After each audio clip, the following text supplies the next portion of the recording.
Di bawah Panji JMSI, jaringan media siber Indonesia, kami bersinergi menyatukan visi dan misi dalam mengabdi di sektor informasi. Di bawah Panji JMSI, jaringan media siber Indonesia, membangun ekosistem industri media siber, Rajas Pancasila dan Undang-Undang Dasar 45. Jaringan media siber Indonesia akan terus melaju, berpacu bersama mitra dalam berusaha dan berkarya, melestarikan citra dan marwah bangsa. Jayalah JMSI, jayalah jaringan media siber Indonesia.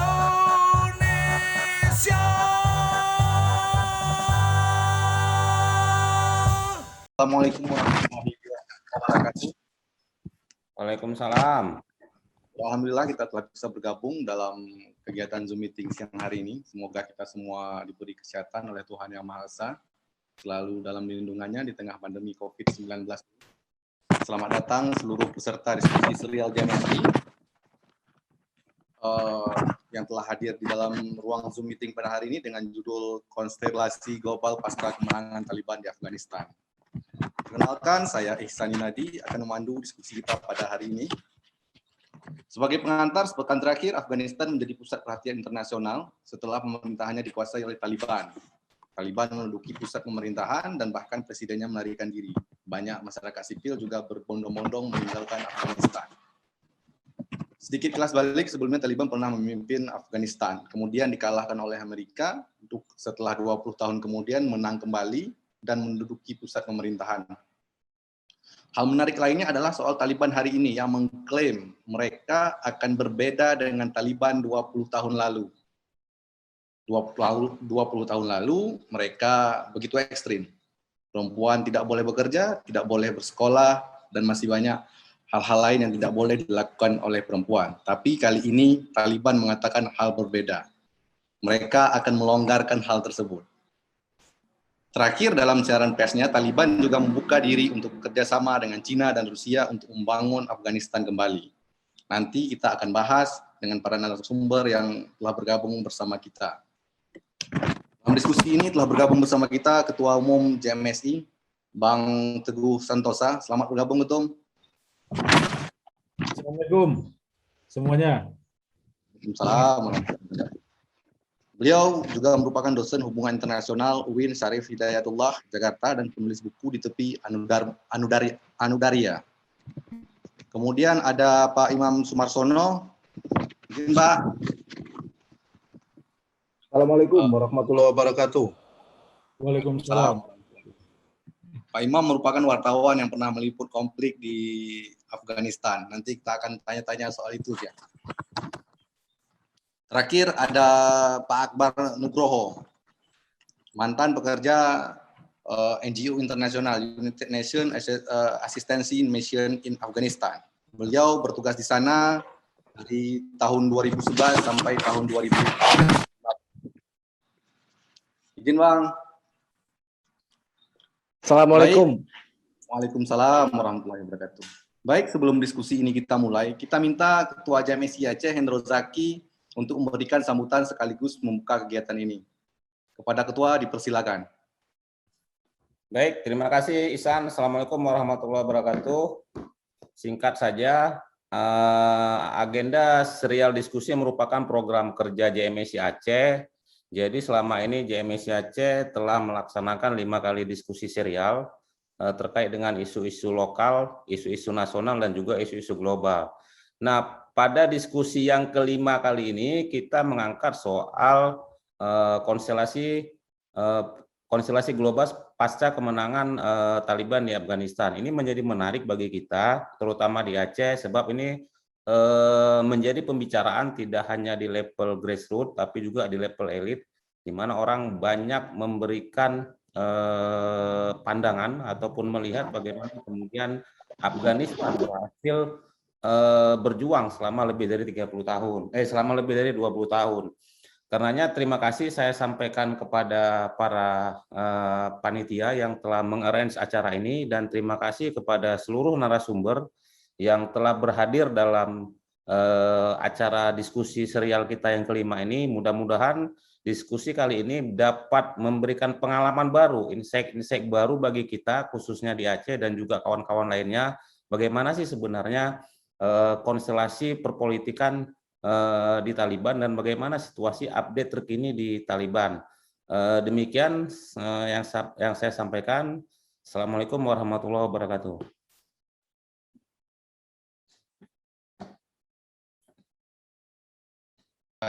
Dan sekaligus membuka acara kita. Di sesi pertama kita akan mendengarkan pengantar atau pandangan masing-masing narasumber tentang kemenangan Taliban di Afghanistan setelah berjuang 20 tahun lamanya. Setiap narasumber nanti akan kita beri waktu 10 menit untuk memaparkan pandangan tentang Afghanistan. Pertama kita ke Bapak Akbar Nugroho terlebih dahulu. Kita mintakan pengantarnya Pak dan pandangan beliau soal Taliban dan penerimaan warga di sana tentang Taliban ini. Karena Bapak kan pernah bertugas di sana. Kepada Bapak Akbar kita persilakan. Baik, makasih Bang Ihsan. Pertama-tama, Assalamualaikum warahmatullahi wabarakatuh. Terima kasih kesempatan yang diberikan untuk menjadi narasumber di diskusi hari ini. Sebelum saya mulai, saya mau sampaikan, saya ada keterbatasan waktu sampai jam 3 karena ada keperluan acara lain. Mungkin jam 3 nanti saya akan pamit. Pertama-tama, apa yang terjadi baru-baru ini di Afghanistan dan di Kabul, bagaimana Taliban begitu mudah mengambil alih Afghanistan di saat Amerika pun belum selesai meninggalkan negara tersebut secara penuh. Banyak di daerah-daerah, terutama di luar kota Kabul, terutama di bagian perbatasan dengan Pakistan, di daerah selatan dan di daerah selatan terutama, di kota-kota kecilnya, memang kebanyakan masyarakat umum itu lebih percaya dengan Taliban dibanding dengan pemerintah yang dalam tanda kutip bentukan barat. Karena tingkat korupsinya yang sudah sangat akut di pemerintahan di Afghanistan, banyak sistem-sistem hukum juga yang sudah sangat korup. Jadi mereka sudah tidak lagi begitu percaya kepada pemerintahan yang ada. Bahkan di daerah-daerah terpencil, Taliban cukup dominan dalam memberi pendanaan dalam kebutuhan keseharian di masyarakat di sana. Dan kenapa kok begitu cepat moral dan mental tentara Afghanistan sendiri sebenarnya sudah sangat jatuh dan dari sudah lama. Penyebabnya sama lagi dengan korupsi yang cukup tinggi di official army di Afghanistan. Jadi ada istilah Ghost Army di mana Amerika yang sudah menggelontorkan banyak uang untuk pelatihan, rekrutmen, dan gaji, itu lebih jumlah total di atas kertas sangat jauh berbeda di actual di lapangan. Jadi misalnya mereka mengajukan 500 personal pelatihan dan gaji, di lapangan mungkin hanya 200 maksimal. Selebihnya uangnya dikorupsi. Itu bukan hanya di bidang militer, di pendidikan pun begitu, ada ghost school, banyak istilah-istilah seperti itu karena tingkat korupsi yang tinggi dan juga keterbatasan komunitas internasional untuk mengakses ke daerah-daerah rural di Afghanistan.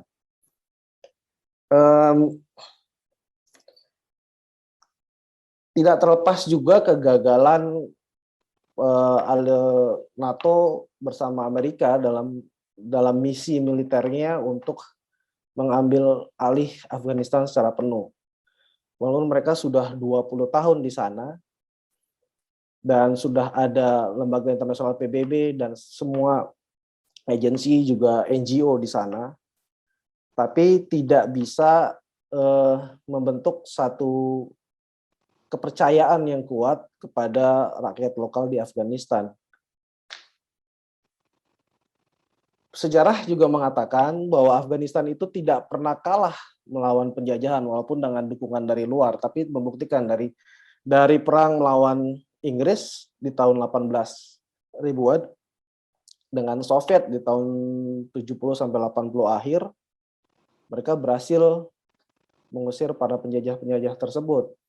Bahkan Northern Alliance yang dulu sempat berkuasa setelah Mujahidin pun akhirnya terpojok oleh Taliban yang didukung oleh Pakistan pada waktu itu. Sentimen rakyat yang pro dengan pemerintahan modern yang dibentuk Barat, memang mereka sekarang ini banyak menunjuk atau menyalahkan Pakistan yang selalu mendukung pergerakan Taliban di Afghanistan. Tapi melihat dari posisi geografis Afghanistan yang landlocked, dikelilingi oleh banyak negara, dan posisinya cukup strategis untuk menyeberang dari Asia ke Eropa, jadi banyak kepentingan dari negara-negara tetangga dengan ketidakstabilan politik dan keamanan di Afghanistan. Ada Iran di situ, ada Pakistan di situ, ada sedikit Cina, perbatasan dengan Cina di Badakhshan di bagian utara. Terus India pun untuk menunjukkan sentimennya dengan Pakistan pun ikut bermain di situ. Jadi terlalu banyak yang bermain untuk kestabilan dan ketidakstabilan Afghanistan untuk keuntungan mereka masing-masing. Peran Indonesia selama ini, selama saya di sana, KBRI pernah membangun Indonesia Islamic Center, masjid dan tempat pelatihan, juga NU Indonesia di sana. Namun waktu saya melihat kunjungan presiden, juga mantan wakil presiden untuk menjadi penengah di konflik di Afghanistan, saya agak pesimis. Kenapa pesimis? Karena tingkat pemainnya di konflik Afghanistan itu terlalu banyak dan besar. Ada Amerika dengan NATO, ada Rusia yang masih dendam lama waktu di Soviet gagal menduduki Afghanistan, ada Cina yang sangat ingin membentuk One Belt One Road melalui Afghanistan, India dan Pakistan. Jadi konflik ini terlalu kompleks kalau hanya untuk dilihat perbandingan keberhasilan Indonesia waktu mendamaikan Kamboja. Nah, bagaimana Taliban ke depannya nanti, semua orang masih menunggu. Bisa apa tidak sesuai dengan press release yang disampaikan pemimpin Taliban sekarang, bahwa mereka akan lebih terbuka, mereka akan menerima delegasi-delegasi internasional dalam bentuk kedutaan, dan akan dijaga aman semuanya, termasuk Amerika Serikat. Tapi pertanyaannya, bisakah koordinasi itu benar-benar terjaga? Karena mereka ini kan basicnya civilian yang tidak terlatih untuk mengatur atau punya tatanan yang rapih dalam mengatur satu negara setelah 20 tahun mereka berperang gitu melawan Barat. Bahkan baru-baru aja saya baca di salah satu berita luar bahwa salah satu sel Al-Qaeda, jaringan Haqqani, dipilih menjadi ketua keamanan di kota Kabul. Padahal sel Haqqani sudah dianggap sebagai sel teroris Al-Qaeda oleh US dan PBB. Jadi bagaimana mungkin mereka ini bisa menjamin keamanan komunitas internasional dan lokal di Kabul khususnya. Nah, ada juga beberapa insiden-insiden kecil seperti terjadi yang baru di Jalalabad, masalah pemasangan bendera Afghanistan, bendera nasional yang diminta turun oleh beberapa penjaga dari Taliban untuk menggantinya dengan bendera Islamic State, Islamic Emirates of Afghanistan. Konflik-konflik seperti ini apakah Taliban bisa menanganinya gitu? Itu yang menjadi kekhawatiran. Belum lagi nanti yang sekarang sudah mulai terasa di di Kabul itu adalah perputaran uang. Antrian panjang di bank, uang cash sudah tidak ada, suplai barang yang selama ini biasa tergantung dari luar pun sudah mulai menipis. Nah, bagaimana kepemimpinan Taliban bisa menangani ini semua? Seberapa kepercayaan negara-negara tetangganya bisa mendukung ini, atau komunitas internasional bisa mendukung ini? Selama pemerintahan yang dibentuk atau bentukan Barat melalui pemilu, mereka sangat tergantung dengan bantuan internasional. 75% belanja negara itu dari bantuan internasional, gaji pegawai dan segala macam itu sangat tergantung dari bantuan internasional. Dengan keluarnya mereka semua ini, bagaimana mereka bisa survive? Negara mana yang akan menyokong ekonomi untuk mulai berjalan itu? Jadi itulah tantangan-tantangannya ke depannya. Komunitas internasional masih wait and see. Seberapa serius, seberapa benar komitmen mereka dari pernyataan-pernyataan selama ini yang mereka akan lebih terbuka, bahwa mereka akan menjamin keamanan komunitas internasional yang ada di Afghanistan, bagaimana mereka bisa menjamin keamanan buat semua, itu masih wait and see sampai sekarang. Jadi menurut saya singkatnya seperti itu. Terima kasih.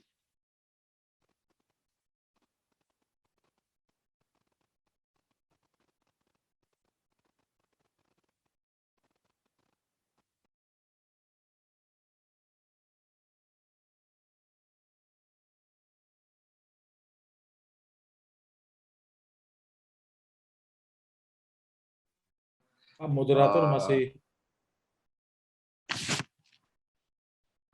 Halo. Baik, terima kasih kita sampaikan kepada Pak Akbar yang telah memberikan pandangannya terhadap kemenangan Taliban di Afghanistan. Beberapa poin penting tadi yang kita coba tarik, mudahnya Taliban menguasai Afghanistan itu karena tingkat korupsinya sudah akut, hukum yang juga dikorup, rendahnya kepercayaan masyarakat terhadap pemerintahan bentukan Barat misalnya. Namun kemudian yang menjadi pertanyaan ke depan adalah kemampuan Taliban untuk mengelola pemerintahannya ke depan. Ini juga masih menjadi pertanyaan bagi negara-negara lainnya di dunia internasional. Mungkin itu, terima kasih Pak Akbar. Selanjutnya kita ke Pak Ketum. Kepada Pak Ketum, waktu dan tempat dipersilakan untuk memberikan pandangannya dan pengantar untuk diskusi kita pada siang hari ini. baik. Terima kasih Bung Ihsan, penguasa antiloaceh.com. Terima kasih Bung Hendro, saya sudah diundang. Ini Bung Imam Sumarsono, saya manggilnya Ipung, ketemu lagi. Kemudian Mas Akbar Nugroho. Jadi kalau buat saya personal, saya ngomong sama Ipung, ini seperti membuat usia kami 20 tahun lebih muda gitu. Kenapa? Karena 20 tahun lalu, 2001, saya dan Ipung ini pernah ditugaskan untuk meliput konflik di Afghanistan dari dua wilayah yang berbeda. Jadi kalau Ipung itu berangkat 2 minggu, ini saya ngomong sedikit ya, supaya agak santai dikit kita. Kalau Ipung itu berangkat 2 minggu sebelum saya ke Pakistan. Nah, kemudian tibalah giliran saya ditugaskan ke Afghanistan juga. Pintu masuk tradisional bagi wartawan kan memang Pakistan. Tapi karena sudah ada Ipung di situ, saya nggak mau dong ke Pakistan, ya kan? Nanti kita akan ikut Ipung terus. Jadi saya bilang, oke, saya ke Uzbekistan. Nah, karena di sana ada kota kecil di perbatasan di tepi di tepi Sungai Amu Darya yang memisahkan kedua negara. Nah, saya ke situ. Nama kotanya Termes. Tadinya bayangan saya dari Termes itu saya bisa menyeberang masuk ke Afghanistan lewat Mazar-i-Sharif, salah satu wilayah yang dikuasai oleh Taliban ketika itu dan merupakan juga wilayah yang dikuasai oleh tokoh keturunan suku Uzbek Abdul Rashid Dostum yang berperan penting ya di Aliansi Utara untuk mengusir Taliban tahun 2001. Nah, ini background-nya sedikit. Nah, tetapi saya sebetulnya awalnya agak cemburu juga nih sama Ipung nih ya dan kawan-kawan wartawan Indonesia yang hari-hari itu berada di Pakistan. Karena bagaimanapun juga kalau kita baca-baca buku kan Taliban itu ya karena dia Pashtun ya dia tentu memang sangat dekat dengan budaya baik budaya politik Pakistan gitu. Jadi makanya kalau kita ngomong-ngomong, Ipung bilang, oh, gue punya teman Pashtun di sini, orang-orang Taliban. Nah, di Uzbekistan tidak ada, ya kan? Bahkan orang-orang Uzbekistan itu cenderung melihat Afghanistan ini seperti tanah terkutuk begitu. Kenapa? Karena mereka pernah ikut dalam upaya Soviet Union untuk menaklukkan Afgan dan akhirnya gagal. Dan mereka jadi perlintasan pintu masuk yang juga jadi pintu keluar gitu. Nah, oke. Sekarang kita bicara tentang fenomena terakhir di tahun 2021. Kalau saya melihatnya, ya setelah beberapa hari, sudah hampir seminggu ini terjadi, euforia tentang Blitzkrieg atau perang kilat Taliban ini, saya pikir sudah selesai. Sekarang kita sudah, saya pribadi paling tidak sudah lewat babak euforia itu. Sekarang baru mulai menyusun rasionalitas, terutama dari konteks hubungan internasional gitu ya. Jadi kalau saya kira ini adalah bisa dibilang kelanjutan atau perluasan dari pertempuran pengaruh antara dua kutub hari ini. Yang pertama tentu saja Amerika Serikat dan yang kedua adalah Republik Rakyat Cina atau saya sebut Cina gitu. Ya, mungkin kawan-kawan akrab dengan istilah string of pearls ya, string of pearls. Jadi rantai mutiara. Istilah ini diberikan kepada untuk fenomena di mana Cina merangkul negara-negara di Asia Selatan, juga di Asia Tengah, yang selama ini merasa sedikit banyak terintimidasi oleh India, ya, oleh India. Jadi di Asia ini kan ada dua negara raksasa ya dari sisi ukuran maupun jumlah manusia, sama-sama 1,3 miliar, yang satu India, yang satu Cina. Nah ini kompetisi mereka, pertarungan mereka sejak akhir Perang Dunia Kedua juga terlihat sangat menonjol. Nah untuk waktu yang cukup lama, negara-negara di sekitar India ini merasa terintimidasi oleh India. Ya. Pakistan dengan India kita sama-sama tahu ceritanya tentang partition ya, tentang perpisahan antara Pakistan. Ketika itu Pakistan masih meliputi Bangladesh di sebelah timur India gitu. Mereka tahun 47 berpisah.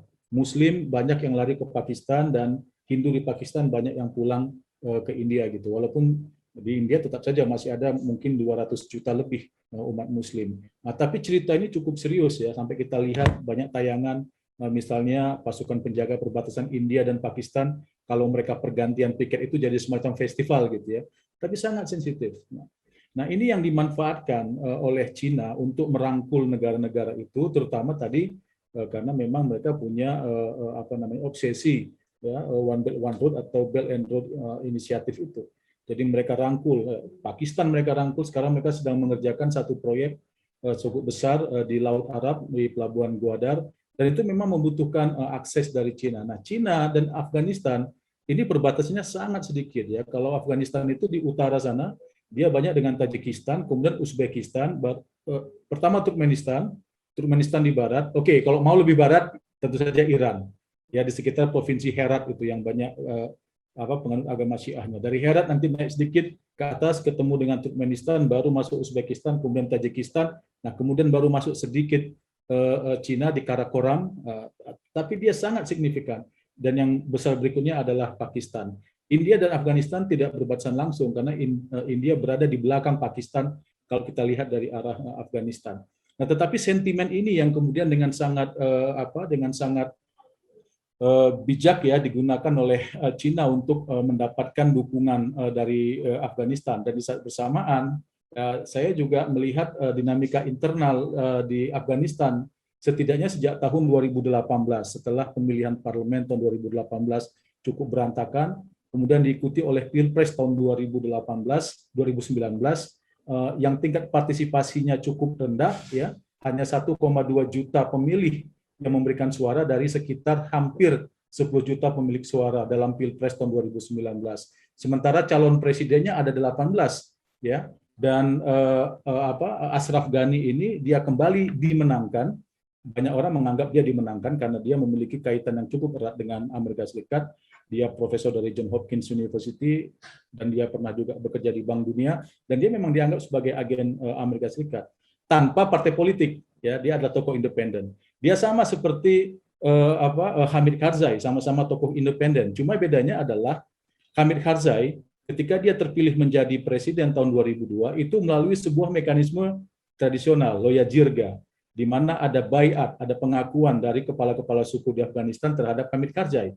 Nah, sementara Ashraf Ghani, walaupun dia juga seorang intelektual dan tokoh independen, tetapi dia adalah produk pemilihan langsung, pemilihan presiden langsung yang tidak pernah mendapatkan dukungan cukup besar. Kalau kita lihat di tahun 2019 itu, ya pemilih ada 10 juta, yang memberikan suara 1,2 juta. Ashraf Ghani mendapatkan suara tidak sampai 51%. Jadi sebetulnya absolute majority juga tidak gitu ya, absolute majority juga tidak, karena absolute majority itu kan 50 plus 1, dia ini hanya 50,6%.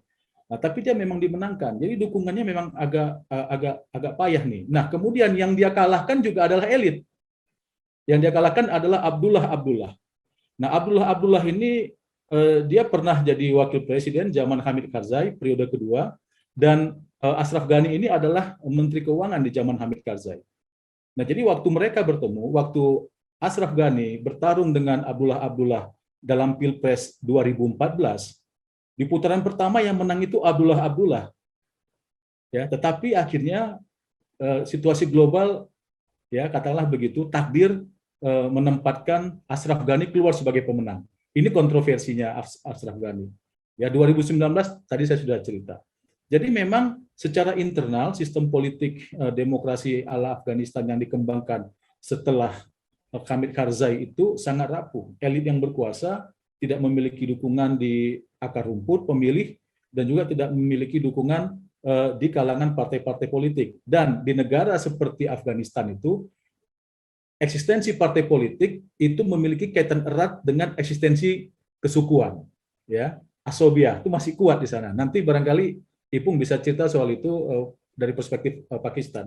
Tetapi saya tangkap begitu, maka ketika seseorang tidak mendapatkan dukungan dari satu partai politik, nah itu berarti dia tidak mendapatkan juga dukungan dari kelompok masyarakat yang sebagian besar ada di partai politik itu. Nah, ini persoalan Ashraf Ghani. Makanya ini saya kira yang menjadi kunci dari keberhasilan Blitzkrieg atau perang kilat Taliban itu. Nah, kunci berikutnya adalah posisi Amerika Serikat. Banyak orang yang menganggap bahwa Amerika Serikat kalah. Tapi kalau menurut saya dalam konteks ini dia tidak kalah. Kenapa? Karena memang meninggalkan Afghanistan itu sudah merupakan janji politik Joe Biden dalam Pilpres kemarin. Dia sudah mengatakan dia akan angkat kaki. Karena memang seharusnya perang melawan Al-Qaeda yang dilindungi oleh Taliban selesai setelah Osama bin Laden tewas di era pemerintahan Barack Obama gitu ya. Nah, dia sudah mengatakan itu. Kita sama-sama tahu bahwa sejak tahun 2018 terjadi pembicaraan damai antara Taliban dengan Amerika Serikat. Ya. Kalau kita kaitkan itu pun sudah kelihatan bahwa memang Amerika Serikat sudah menjadwalkan kepergian mereka dari Afghanistan. Jadi tidak ada yang sebetulnya tidak ada yang tunggang langgang gitu ya. Makanya kita juga lihat tidak ada upaya dari Taliban untuk menduduki kedutaan Amerika Serikat misalnya. Adapun Amerika Serikat memindahkan kedutaannya karena sudah ke bandara dia pindahkan karena sudah semakin banyak orang yang kalap, orang yang kalut, orang yang tidak punya kemampuan lagi untuk menganalisa apa yang sedang terjadi kecuali membawa memorabilia, membawa memori kolektif yang pernah terjadi tahun 96 ketika Taliban menguasai Kabul. Nah, jadi itu yang dibawa, termasuk Ashraf Ghani. Ashraf Ghani tidak punya pikiran lain kecuali yang dia bayangkan adalah Muammar Gaddafi barangkali, yang dia bayangkan adalah Saddam Hussein, yang dia bayangkan adalah Husni Mubarak gitu. Dan dia tahu bahwa dia tidak punya dukungan yang cukup kuat di kalangan akar rumput, juga dukungan yang cukup kuat di kalangan partai-partai, garis miring, suku-suku. Maka bagi seorang Ashraf Ghani, jalan terbaik adalah melarikan diri. Nah, tapi coba kita lihat Hamid Karzai, kita lihat Abdullah, kita lihat Gulbuddin Hekmatyar yang juara ketiga waktu Pilpres 2019 dan pernah menjadi Perdana Menteri juga sebelum di era Mujahidin. Mereka bertiga tetap berada di Afghanistan dan mereka bertiga sekarang yang menjadi tokoh-tokoh yang membicarakan tentang transfer kekuasaan secara damai ya, dan mereka diajak bicara oleh Taliban, maka lahirlah itu janji dari Taliban untuk membentuk pemerintahan inklusif ya. Jadi sekarang ada janji lain nih ya enggak, pemerintahan inklusif. Nah, ini akan menarik. Nah, yang terakhir yang saya mau sampaikan, bagaimana kemudian kawasan setelah ini. Kalau saya membayangkan kita akan melihat situasi yang cukup eh, sejuk ya dalam beberapa waktu ke depan ini. Artinya jangan pernah bayangkan Amerika Serikat akan melakukan invasi gitu ya. Nah, ini juga pertanyaan banyak orang, misalnya bukannya Amerika Serikat punya banyak mata di atas sana, masa tidak bisa melihat pergerakan Taliban memasuki Kabul gitu ya, atau sebelum masuk Kabul menduduki Jalalabad, menduduki Herat. Kenapa Amerika Serikat nggak serang? Memang Amerika Serikat lihat itu semua, tetapi dia tidak akan menyerang. Kenapa? Karena meninggalkan Afghanistan merupakan proyek politik pemerintah Amerika Serikat sekarang. Jadi memang walaupun dia bisa lihat itu pergerakan, ya dia diam aja. Ya kan? Dia sudah berjanji dan di Qatar juga sudah ditantangani. Yang dilakukan Amerika Serikat justru mempercepat. Nah, ketika Amerika Serikat mempercepat proses meninggalkan Afghanistan, itulah Taliban dengan sangat cerdik menggunakannya. Jadi masih gelagapan ini. Ini masih jam 3 pagi ya, nggak, Ashraf Ghani baru bangun, belum sempat terkumpul semua logikanya, disikat sama. Jadi Taliban itu cerdasnya di situ menurut saya. Dia lihat ada sebuah proses transisi dari Amerika Serikat yang cukup singkat, nah dia manfaatkan itu. Nah, itulah dia blitzkrieg. Nah, inilah dia kuncinya. Jadi untuk waktu yang kita nggak tahu sampai kapan, tapi dalam bayangan saya membayangkan Amerika Serikat akan kembali ke Afghanistan itu tidak mungkin. Tidak mungkin di era Joe Biden, ya. Kecuali tiba-tiba misalnya Taliban melakukan tindakan-tindakan yang melampaui batas kemanusiaan, ya kan? Misal pembalasan politik apa segala macam, itu barangkali iya. Atau mereka misalnya menyerang ya tempat-tempat yang sampai sekarang masih banyak warga asingnya, warga Amerika Serikat maupun warga negara sekutu-sekutu Amerika Serikat. Tetapi saya kira itu tidak akan terjadi. Pembicaraan transfer kekuasaannya cukup menjanjikan menurut saya, ya. Dan apakah salah kalau misalnya Taliban memiliki sistem pemerintahan yang berbeda dari yang dibayangkan oleh orang kebanyakan? Saya pikir enggak juga. Kita akhirnya bisa menerima bahwa banyak negara di muka bumi ini dengan sistem politik yang khas mereka gitu ya. Misalnya orang sering bicara tentang Korea Utara, misalnya negara-negara satu partai, atau tentang Iran misalnya ya. Mungkin saja enggak ada masalah.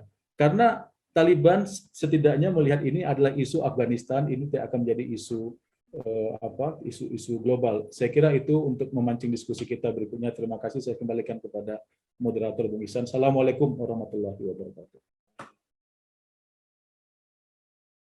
Menarik. Keren Bang Teguh. Ya, mantap sekali Ketua. Tadi Ketum menjelaskan dengan rinci bahkan sampai ke politiknya Ketua. Poin penting yang menurut saya menarik yang bisa kita ambil adalah bagaimana Ketum tadi menyampaikan bahwa sebenarnya Amerika tidak kalah, mereka meninggalkan, dan ini salah satu janji politiknya Joe Biden. Ini hal yang tidak kita temukan dalam umumnya. Mungkin ini juga nanti akan menjadi diskusi lanjutan, tapi sebelum itu kita akan ke Pak Imam dulu. Pak Imam ini wartawan yang pernah bertugas di sana. Kita akan dengar pandangan beliau selama bertugas di Afghanistan itu seperti apa. Pada Pak Imam, persilakan. Baik, terima kasih. Bismillahirrahmanirrahim. Selamat siang menjelang sore teman-teman dari JMSI Aceh, Bang Teguh, Mas Akbar Nugroho, juga buat senior saya, Bang Arif Gunawan, hadir kelihatannya. Salam hormat, senior. Ini senior saya ini. Lama juga agak jumpa kan. Agak grogi kita kalau ada senior ini, agak grogi. Beliau ini senior kita semua. Beliau ini senior kita semua, Bung. Ya, guru ideologi kita lah. Beliau ini wartawan senior yang cukup konsisten dalam hal pengembangan jurnalistik terutama. Saya belajar dari beliau dulu, arahan-arahan beliau.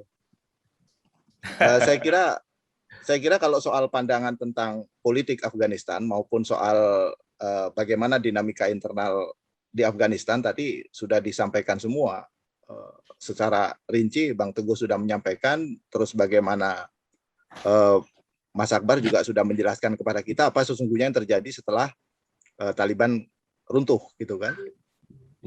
Kalau saya sendiri kan kebetulan waktu itu diberangkatkan ke Afghanistan itu sebenarnya ada dua tema kan, ada dua tema yang waktu itu menjadi fokus atau menjadi target liputan lah.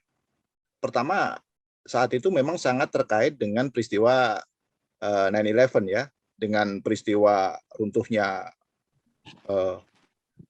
gedung di Amerika itu. Itu yang pertama. Jadi kita berangkat dalam kerangka berpikirnya Amerika bahwa ada gerakan transnasional kan, teroris transnasional gitu, yang kemudian arahnya adalah ke Afghanistan, yang waktu itu pemerintahannya adalah Taliban.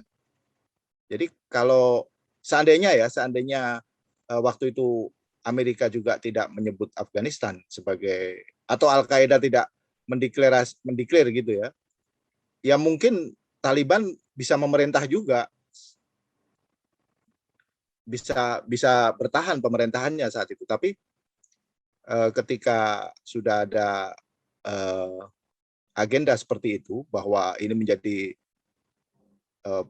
perhatian nasional, maka berburu-burulah, berbondong-bondong seluruh mata dunia ke Afghanistan saat itu kan. Jadi tema itu adalah pertama, ya kita berusaha untuk melacak apa yang disebut dengan gerakan terorisme itu sendiri. Nah, yang kedua, baru kita mulai belajar tentang Taliban. Nah, kebetulan secara pribadi sebelum saya diberangkatkan ke Taliban itu tahun 2002. Sebelum saya diberangkatkan ke sana, tahun 1999, saya juga diberangkatkan ke Aceh. Nah, ini kenapa ini saya ungkapkan? Karena ini diskusi JMSI Aceh kan. Ya, hampir tahun 99 lah, ketika penarikan DOM selesai, saya berangkat ke Aceh untuk pertama kalinya. Ya, dari Jawa saya belum pernah ke Aceh, tiba-tiba harus berangkat ke Aceh.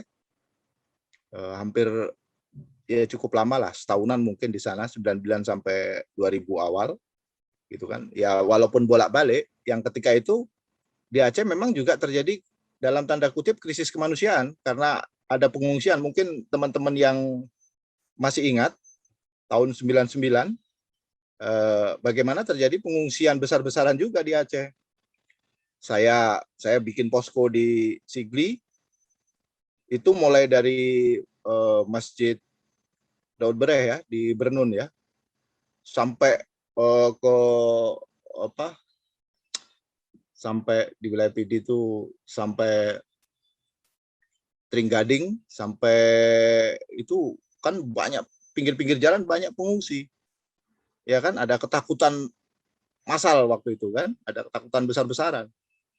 Jadi kondisi-kondisi itu, kenapa saya sampaikan, kondisi-kondisi seperti itu yang membawa alam pikiran kita, saya yang kebetulan dari Indonesia, harus mengirimkan berita ke Jakarta, itu cukup mewarnai publik Indonesia saat itu, bahwa kita baru saja menjatuhkan satu rezim di 98, kemudian juga ada konflik di salah satu daerah di Aceh, kemudian tiba-tiba terjadi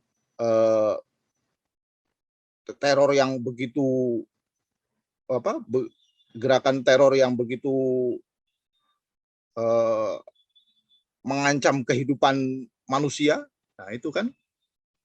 Nah, jadi seperti tadi yang disampaikan oleh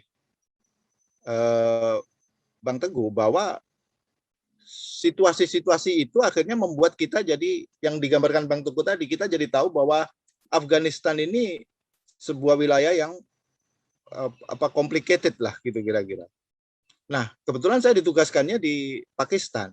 Jadi cukup untuk setidaknya ya sedikit tahu tentang bagaimana sebenarnya situasi, walaupun tidak banyak tahu ya. Nah, secara geografi saya wartawan dikirim ke sana tahun itu, di mana teknologi waktu itu, kalau kita keluar dari Peshawar, jadi saya kalau keluar dari Peshawar ke arah Jalalabad misalnya, itu sudah nggak ada HP yang bisa, kecuali kita bawa satelit, ya kan? Memang waktu itu salah satu pusat titik masuk dari Peshawar, karena di situ cukup bisa menjangkau Jalalabad. Tapi ada juga titik kedua yang strategis, Quetta. Jadi ketika di Peshawar itu sudah penuh orang, dan di sana itu camp pengungsiannya begitu banyak. Jadi Peshawar ini kota kecil yang saya nggak tahu itu sistem pemerintahannya seperti apa, karena penduduknya bermacam-macam juga dan berbeda. Jadi di Pakistan itu kan, jadi sebelum kita masuk ke Afghanistan, kita bicara Pakistan dulu. Pakistan ini kan juga sangat kompleks sekali. Ada kota-kota besar yang menjadi beberapa epicentrum dari pergerakan yang juga menjadi perhatian dunia juga. Misalnya gini, ketika saya masuk pertama lewat, karena tidak ada langsung ke Islamabad penerbangan, jadi harus penerbangan internasional kan ke Karachi. Jadi ketika saya masuk Karachi, di Karachi kita sudah bertemu banyak orang-orang non-Pakistan. Tadinya saya berpikir kok bisa ini orang-orang, ngapain juga orang-orang internasional ini masuk Pakistan. Ternyata dari Karachi memang di sana ada jamaah, ada tempat yang menjadi salah satu pusat jamaah tabligh di Lahore, ya kan, di Lahore. Jadi banyak, artinya pergerakan orang-orang dari luar negara ke Pakistan maupun ke tempat-tempat sekitarnya dari Karachi juga banyak. Nah, Islamabad berbeda. Islamabad ini seperti kota impian lah, kota yang dibangun oleh Inggris mungkin waktu itu ya dimulainya. Jadi memang kotanya bagus, tertata rapi, bangunannya bagus. Cuman kalau kita keluar kota, beberapa mungkin 20 kiloan gitu, kota satelitnya namanya Rawalpindi, itu situasinya sangat ini sekali, sangat berbeda sekali. Nah, di Peshawar beda sekali. Jadi kalau gambaran saya itu, Peshawar ini kayak semacam wilayah market bebas lah, market bebas. Nah, waktu itu untuk melacak kan ada dua. Ini yang kita temukan kan ada dua. Bagaimana kita bisa memburu jejaring teroris itu, bisa menjelaskan, bisa menceritakan bagaimana jejaring itu muncul dengan persoalan Taliban. Ini kan agak rumit. Yang kemarin kebetulan saya diskusi dengan Bang Teguh. Mencari titik temunya ini memang butuh rangkaian fakta. Tapi yang kita hadapi di sana adalah suatu pemerintahan yang memang mempunyai sistem yang berbeda, yaitu Taliban. Makanya satu-satunya cara saya melacak ya tentu mengkaji literatur-literatur. Kebetulan kalau di Pakistan kotanya cukup hidup. Beberapa kota politiknya juga cukup dinamis. Waktu saya ke sana itu Musharraf, ya kan? Dan saya pikir waktu itu kan Musharraf juga sedang konsolidasi kekuasaan. Jadi dia ya dalam tanda kutip butuh banyak dukungan. Termasuk ketika Amerika menyatakan perang lawan terorisme dan negara-negara lain menyatakan perang terorisme, Pakistan lah yang membuka banyak akses. Bahkan Indonesia waktu saya di sana juga Pak JK itu juga datang tuh. Pak JK itu memberikan dukungan bantuan kemanusiaan pakai Hercules. Saya juga sempat bertemu dengan ketua PMI, ya kan. Artinya sebagai negara kita cukup intens lah memberikan perhatian terhadap Afghanistan. Ya mungkin ada historisnya juga dengan Pakistan kan, antara Indonesia Pakistan, mungkin juga Indonesia Afghanistan itu. Itu Pak JK bawa Hercules memberikan bantuan. Cuman bantuan itu kan akhirnya masuk di para pengungsi. Gelombang pengungsi itu cukup besar.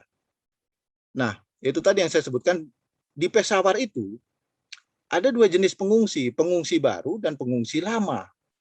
Kalau pengungsi lama ini sejak zamannya Mujahidin, mereka udah puluhan tahun di situ sejak mulai konflik antara Mujahidin dengan Soviet. Kalau pengungsi baru mungkin ya berbeda lah, mungkin ini karena efek Taliban. Nah, karena semakin tingginya eskalasi, Jalalabad jatuh, gitu kan, hancur, semua jalur tertutup untuk ke Kabul. Akhirnya saya bergeser lah untuk menelusuri dari Quetta.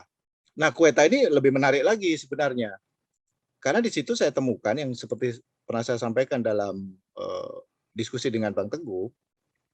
Di sana ada apa yang disebut dengan diklat intelijen. Jadi pendidikan dan latihan intelijen. Dan memang bahkan dari kita pun ada, artinya secara resmi ya, itu tempat pendidikan latihan intelijen di sana, di Quetta.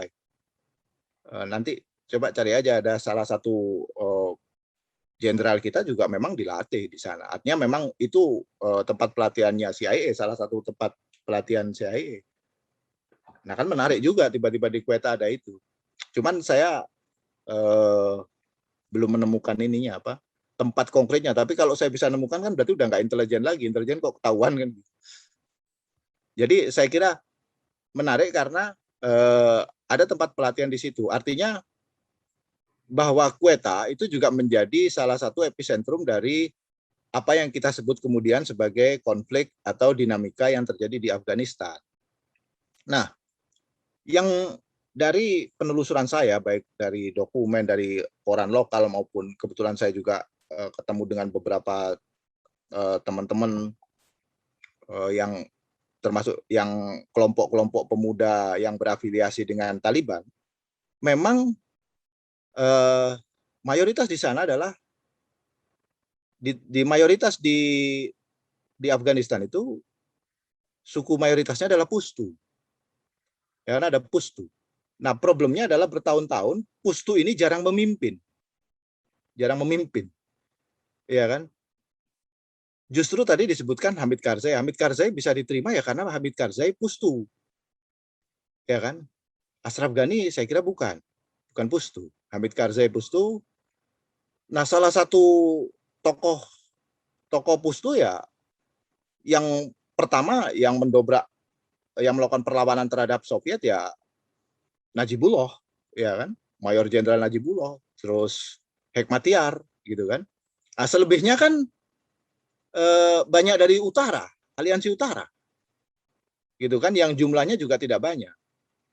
Nah, disitulah kemudian saya memang kemarin ketika diskusi, bagaimana dengan terorisme, bagaimana dengan kelompok-kelompok teroris atau mereka yang menyebut diri sebagai gerakan organisasi transnasional dengan Taliban. Saya agak meragukan analisis seperti itu. Kenapa? Karena begini, gerakan Taliban ini gerakan yang mengakar kepada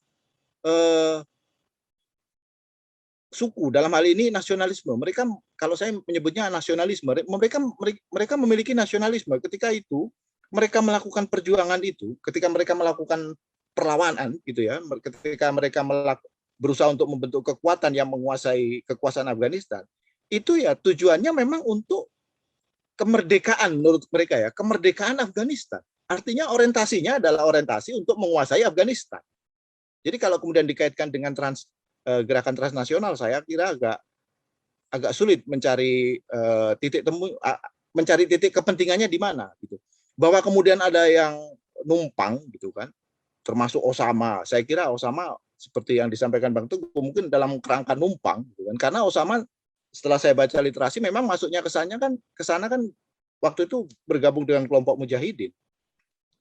Nah, agendanya saya kira berbeda.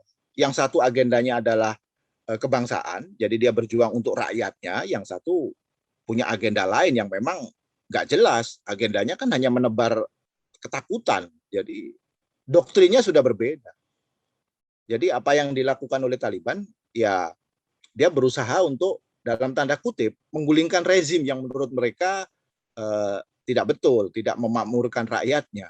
Nah, hanya saja cara yang dia gunakan, cara yang dia tawarkan berbeda dengan rezim yang mereka gulingkan, ya kan? Najibullah menolak melakukan perlawanan sehingga membentuk kekuatan mujahidin karena dia menolak komunisme. Dia tidak mau Afgan komunis, gitu kan? Nah, kemudian Gulbundi Hekmatyar dengan Burhanuddin Rabbani kan pecahnya kan di situ kan, berbeda dalam hal tata kelola pemerintahan. Nah, sampai kemudian pemerintahan berlanjut, Afghanistan ini kalau saya melihat dulu awal itu saya melihat jadi Taliban ini kan kayak kelompok vigilante gitu kan, orang-orang yang berusaha menegakkan keadilan dengan cara mereka. Itu muncul awalnya kalau menurut saya seperti kelompok itu. Karena kalau saya dengar cerita-cerita, ya mereka munculnya kan karena membebaskan orang-orang yang ditangkapi oleh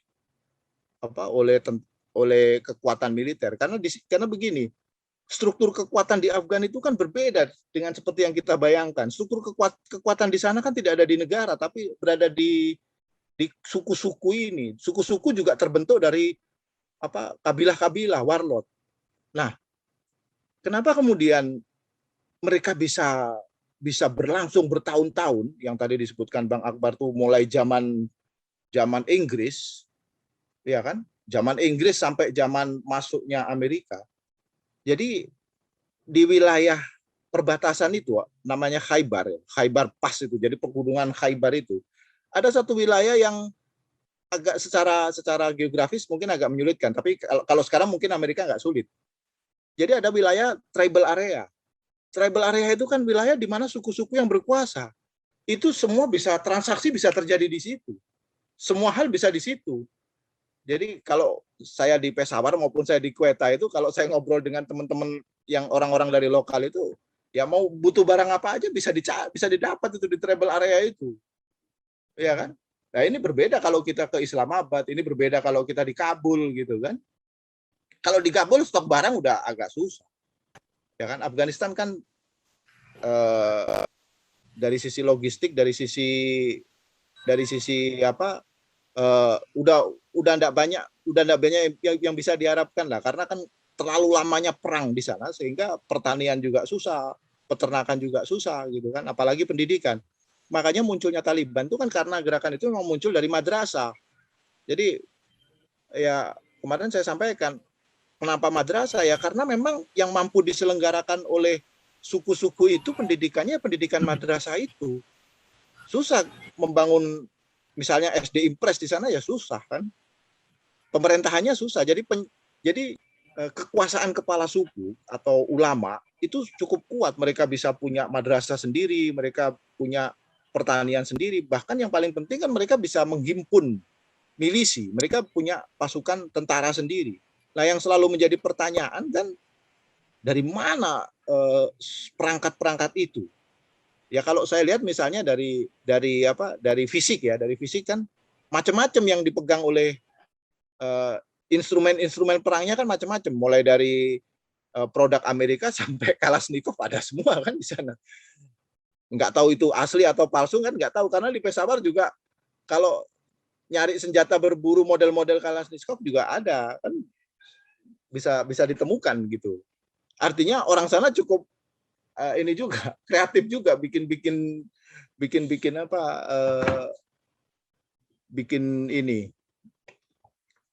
karya-karya kayak gitu. Jadi dari mana logistik perang ini kan? Nah, inilah yang membuat persoalan membaca Afghanistan itu dibutuhkan kedewasaan, dibutuhkan referensi yang cukup. Tapi ketika begitu Amerika masuk, perang terhadap teroris semakin intensif, ya kan, sampai akhirnya Osama kena, yaitu kita waktu itu berpikir kan udah bagus kan, artinya bagus tuh bahwa agenda-agenda melawan teror sudah bisa, setidaknya sudah bisa diminimalisir. Ya harapannya kan bisa diberangus sampai ke akarnya gitu kan. Nah, tadi disebut Bang Teguh bahwa memori seperti itu memang akhirnya muncul kembali ketika Taliban tiba-tiba muncul. Tapi menurut saya apa yang dijelaskan Bang Akbar itu sangat rasional, bahwa proses masuknya Taliban sekarang ini bukan dalam tanda kutip konflik bersenjata, bukan. Ini memang proses politik. Cuman cara kita memahaminya berbeda. Kalau di kita politik pakai pemilu, bagus sekali kan, kita 5 tahunan gitu loh. Kita udah ada prosedur itu. Tapi di sana prosedurnya berbeda. Bahkan pemilu yang dianggap sebagai prosedur demokrasi paling modern, paling diakui gitu kan, ternyata tidak berlaku.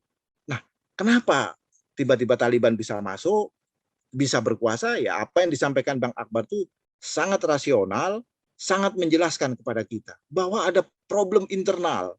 Jadi kalau kemudian dikait-kaitkan dengan dengan syariah, dengan kebebasan perempuan, ya itu persoalan internal menurut saya kan. Tapi persoalan yang paling bisa menjelaskan adalah yang disampaikan Bang Akbar tadi. Ini soal perilaku politik elit. Bahwa perilaku politik elit semenjak Hamid Karzai membentuk pemerintahan pasca Taliban, itu yang seperti digambarkan Bang Akbar tadi. Korup.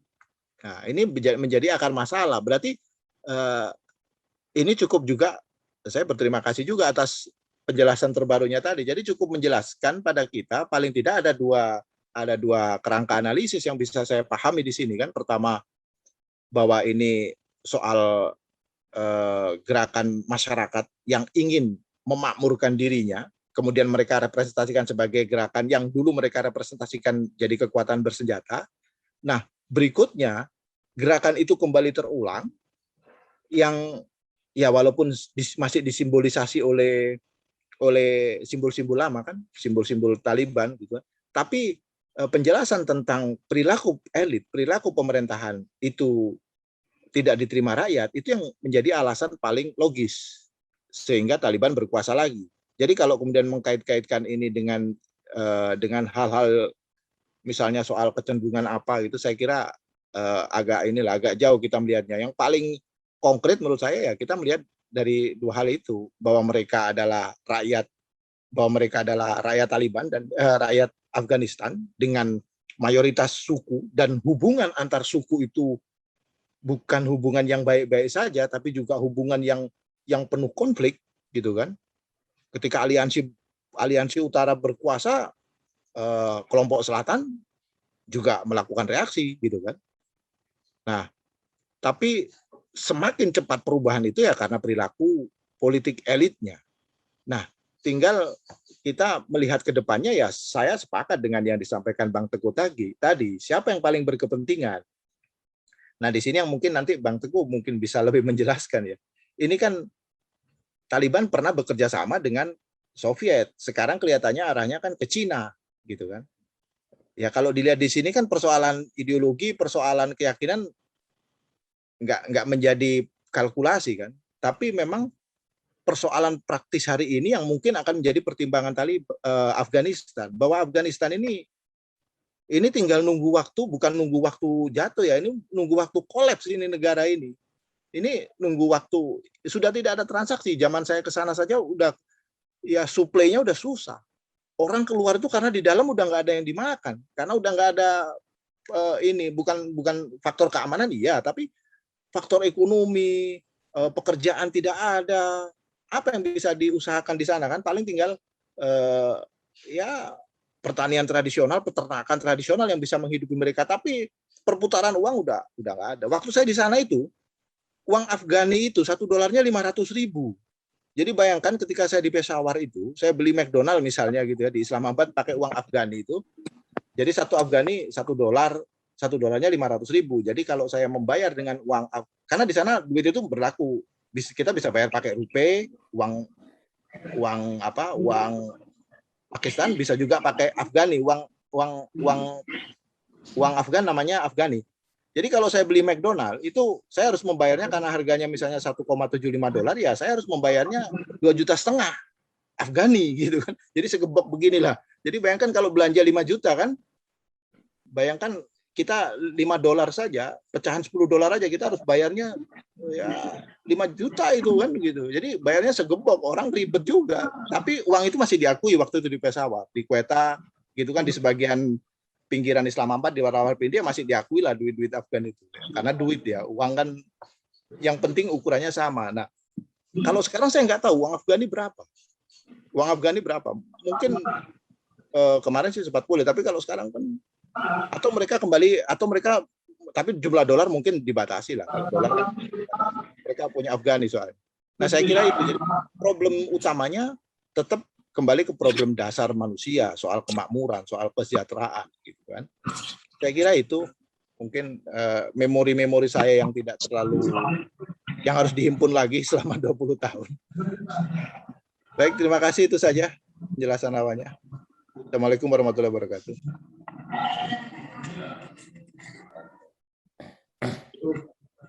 Terima kasih Pak Imam yang telah memaparkan panjang lebar kondisi Afghanistan dari berbagai sudut. Mungkin itu ketiga narasumber kita yang telah menyampaikan antaranya sebagai pemantik diskusi kita pada sore ini. Untuk sesi pertama kita buka 3 penanya awal untuk mengajukan pertanyaan. Bagi yang mau bertanya dipersilakan.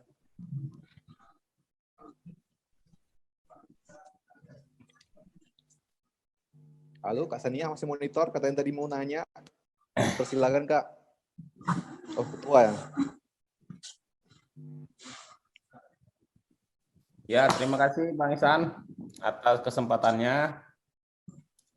Mungkin ini luar biasa ya, ada insight-insight baru dari Bang Imam, dari Pak Akbar, dan juga Bang Teguh. Jadi yang selama ini kita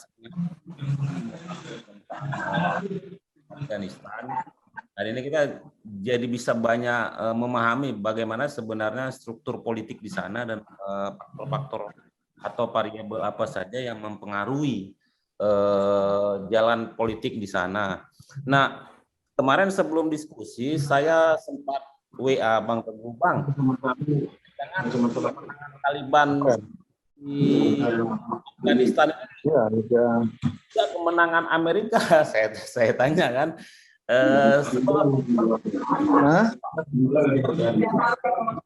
bahwa ini merupakan janji politik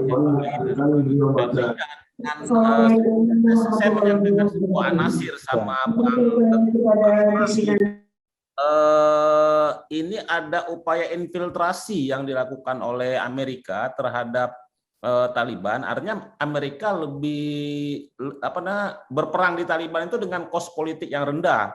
Artinya tidak perlu lagi berperang secara frontal, secara seperti dulu, tapi dengan melakukan penyusupan dan menguasai elit-elit di struktur Taliban, Amerika lebih mudah menguasai Afghanistan itu sendiri. Nah, anasir ini yang saya coba sampaikan ke Bang Teguh, dan Bang Teguh secara tersirat menyampaikan bisa jadi gitu. Nah, kalau menurut kawan-kawan narasumber yang hari ini ada untuk ketiganya ya, teori ini bisa berlaku nggak? Apakah memang kemenangan Taliban di Amerika di Afghanistan itu sama seperti kita? Wah, ini memang kemenangan Amerika gitu. Mungkin saya silakan narasumber ya. Mungkin bisa langsung ditanggapi Bang Teguh atau Bang Imam nih atau Pak Akbar nih. Siapa mau duluan nih?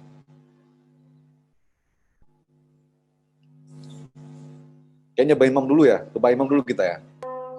Ya, baik. Itu yang menjadi pertanyaan banyak orang juga sebenarnya. Jadi begini, kalau kita lihat dari profil politiknya, dari performa politiknya yang terlihat, ini memang berbeda antara pemerintahan yang dalam kutip didukung oleh luar, misalnya didukung oleh Soviet gitu ya. Waktu didukung Soviet itu kan pemerintahnya masih pakai raja, Mas'ud kalau nggak salah, Raja Mas'ud, gitu kan. Kemudian berubah menjadi presiden. Kemudian setelah Taliban jatuh, itu Hamid Karzai itu bentuknya presidensial, bahkan diselenggarakanlah pemilu. Taliban tidak mengenal itu, tapi kan di sana ada forum tradisional tadi disebut Bang Teguh ya, Loya Dirga. Ya. Kalau di Taliban mungkin bukan Loya Dirga, tapi bentuknya sama, bahwa itu adalah kesepakatan ulama. Karena itu ketika Taliban berkuasa, dia mulai merintis kekuasaannya 96 sampai di puncaknya tahun 2000-an itu dia berkuasa. Itu yang menarik satu, pemimpinnya siapa, gitu kan? Hukum-hukum secara teknis itu diselenggarakan oleh kementerian dan gubernur, ya kan, termasuk yang paling populer kan gubernur menteri urusan syariah lah, urusan penegakan syariat, itu kan bukan paling populer karena itu yang paling banyak diberitakan kan, tentang pemberlakuan menggunakan burqa gitu kan, tentang pemberlakuan macam-macam gitulah yang berkaitan dengan syariat. Nah, kalau melihat profil Taliban hari ini, makanya kemarin ketika diskusi ditanya bagaimana Taliban ke depan, kita lihat dulu struktur pemerintahan yang mau dibangun seperti apa. Apakah seperti dulu? Artinya pemimpinnya itu menjadi sosok yang misterius begitu. Kalau itu yang dilakukan dalam waktu yang nggak lama, saya kira Taliban akan selesai juga. Tapi dari press release-nya, dari janji-janjinya kan kelihatan bahwa Taliban akan membentuk struktur pemerintahan yang mungkin dalam tanda kutip koalisi. Ini pekerjaan terberat ini kan sebenarnya rekonsiliasi. Bisa nggak Taliban mengkonsolidasikan kekuatan di sana?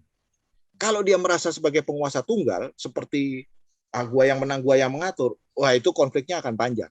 Konflik akan panjang. Ya kita tinggal berdoa saja semoga saudara-saudara kita di sana diselamatkan, ya kan, dari bencana itu. Tapi kalau misalnya Taliban mau membuka diri saja, sekarang kan sudah bagus membuka diri. sudah ada juru bicara, bahkan beberapa pejabat juga dipertahankan, gitu kan? Karena begini, problem utama hari ini di Afghanistan itu adalah persoalan logistik ini, makanan, ya logistik yang berkaitan dengan penyelenggaraan kehidupan sehari-hari lah, makanan, uang, ditambah lagi pandemi. Ini persoalan yang lebih nyata dibandingkan Taliban ngomongin soal konstelasi global, gitu kan? Kemenangan inilah, kemenangan itu, enggak lah. Ini problem nyata yang dihadapi Taliban hari ini, dan itu dirasakan semua oleh orang Afghanistan yang saya lihat. Dan dari dulu sebenarnya ini problemnya, kan isunya sebenarnya sama. Pemerintahan yang dibentuk dari kemenangan pasca Soviet itu kan juga menjanjikan kemakmuran kepada rakyatnya, tapi kan gagal. Taliban juga ketika awal munculnya juga menjanjikan kemakmuran itu, menjanjikan kemakmuran plus keadilan. Nah, keadilan ini ya yang kemudian menjadi isu penting sehingga Taliban cukup berkuasa, gitu kan? Nah, sekarang ini yang dijanjikan Taliban kan sepertinya berbeda, gitu kan? Dari press release-nya. Kalau misalnya yang dijanjikan itu setidaknya separuh saja terpenuhi, ya mudah-mudahan Afghanistan bisa damai, gitu kan? Jadi kita nggak bisa mengembangkan, agak sulit mengembangkan spekulasi terhadap hal-hal yang sulit dijangkau. Ini mungkin Bang Akbar bisa cerita. Ini kan ngomongin Afghanistan, ngomongin Taliban, ini kan kita ini kadang-kadang terperangkap kepada teori-teori yang susah dijangkau lah. Teori konspirasi, teori transnasionalisme, apa ini. Realitasnya di sana itu sulit. Pendidikan rendah, ya kan? Infrastruktur hancur, gitu kan?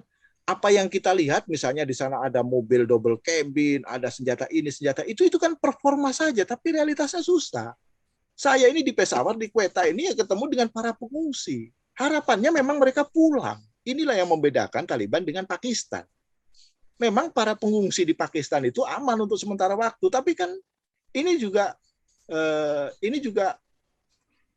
bukan tipikalnya orang Taliban. Orang Taliban bukan tipikalnya orang Afgan, terutama Pushtu. Orang Pushtu ini kan orang yang model punya kesukuan yang tinggi, keterikatan terhadap daerahnya tinggi, gitu kan, terikat terhadap agamanya tinggi, dan ini cukup berbeda antara mayoritas mazhab. Kalau kita bicara mazhab ya, mayoritas mazhab di Pushtu dengan mazhab di Pakistan agak berbeda. Di Pakistan kita lebih moderat lah, dinamikanya lebih tinggi, politik lebih terbuka, gitu kan. Tapi di sana kan tidak.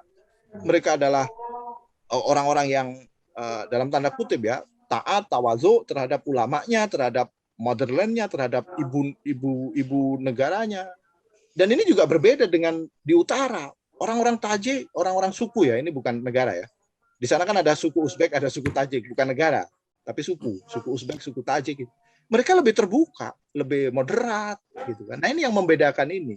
Jadi ya sama-sama Islam, tapi perbedaan terhadap ikatan kohesivitas suku ini berbeda. Nah, Taliban ini mayoritasnya suku Pushtu yang ketaatannya berbeda terhadap ulama, terhadap pemimpin sukunya, gitu kan, terhadap ibunya itu berbeda. Nah, makanya kalau memang bentuk pemerintahan yang ditawarkan adalah koalisi, itu mungkin krisis di Afgan akan cepat selesai, gitu kan. Krisisnya, dan saya kira begini, waktu saya di Pakistan itu kan sebenarnya ya banyak juga dari suku-suku Pushtu yang sudah mulai belajar di sana. Kan pusat pendidikan memang banyak di sana, kan di Islamabad. Cuman ada pendidikan yang modern, dalam arti ini universitas, ada juga yang tradisional. Kalau tradisional di Pakistan itu justru jarang dari Afghanistan. Jarang. Kalau yang modern misalnya di University of Islam of Pakistan tuh cukup lah anak-anak pemuda-pemuda Pushtu. Nah, mungkin waktu itu yang saya temui itu mungkin mereka sekarang udah jadi elitnya di Taliban sana mungkin kan. Artinya mereka yang sudah mendapatkan pendidikan yang cukup, gitu kan. Yang ya pendidikan secara universal, gitu kan. Kalau di Pakistan kan ada pendidikan tradisional juga. Nah, orang Afghanistan jarang. Mereka punya ini sendiri, punya mazhab sendiri lah untuk pendidikan tradisionalnya. Berbeda dengan di Pakistan. Justru di Pakistan ini malah dari non Afghanistan, dari Indonesia masuk juga kan, yang seperti tadi saya bilang ada majelis tabligh di situ. Terus ada aliran-aliran lain. Nah, di Pakistan ini berkembang. Itu dinamis itu. Tapi itu kan aliran keagamaan. Istilah kita itu tarekat-tarekat lah, istilahnya begitu. Tapi kalau pendidikan di Afghanistan, soal pendidikan madrasah itu berbeda, agak berbeda.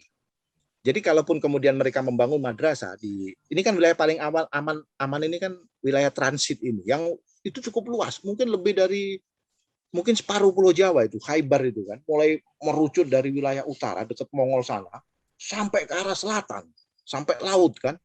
Itu wilayah tribal, wilayah nggak ada kekuasaannya, siapapun bisa masuk, bisa keluar di situ, nggak ada bea cukai, nggak ada ini gitu kan, nggak ada klaim lah, pokoknya siapa yang kuat dia yang menang lah. Tapi walaupun klaim seperti itu, cuman kan ada komunikasi yang sulit dipahami oleh orang-orang luar seperti kita ini. Kan mereka punya bahasa-bahasa sendiri. Karena teman-teman yang saya kenal, artinya orang-orang Taliban di Pakistan yang saya kenal juga biasa itu keluar masuk dari Kandahar lewat Quetta kemudian ke Peshawar gitu kan.